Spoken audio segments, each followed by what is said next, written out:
Bonjour. Un acte inqualifiable s'est récemment produit au cimetière du Robert à la Martinique. Les cendres d'un défunt, M. Rosier, mort il y a 5 ans, tout comme une plaque de marbre, ont été volées. Qui a fait ça? Quand? Et pourquoi? La famille est abasourdie, on la comprend. Depuis sa mort, son épouse et sa fille venaient régulièrement. Les cendres du défunt étaient entreposées dans une urne scellée sur le monument funéraire. Le choc fut grand lorsque la famille découvre, le jour des morts, la disparition de l'urne. Un acte inqualifiable. C'est d'ailleurs la première fois que ce genre de vol a lieu dans la région.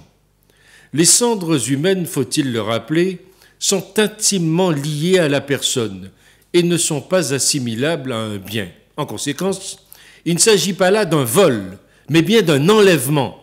Sous réserve de l'avis des tribunaux, le vol d'une urne funéraire relèverait de l'article 224.1 du Code pénal, qui punit de 20 ans de réclusion criminelle le fait d'enlever une personne.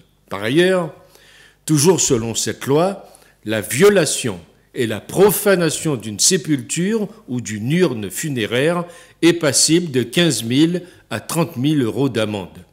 Comment de tels actes peuvent être perpétrés chez nous alors que le respect des morts est l'un des piliers de notre identité religieuse? L'enquête judiciaire ouverte permettra peut-être d'élucider les circonstances de ce vol sacrilège, à moins que les remords ou simplement le bon sens le plus élémentaire n'incitent le ou les auteurs d'un acte aussi incompréhensible à remettre en place cette urne funéraire qui n'aurait en somme jamais dû quitter le cimetière où elle reposait en paix.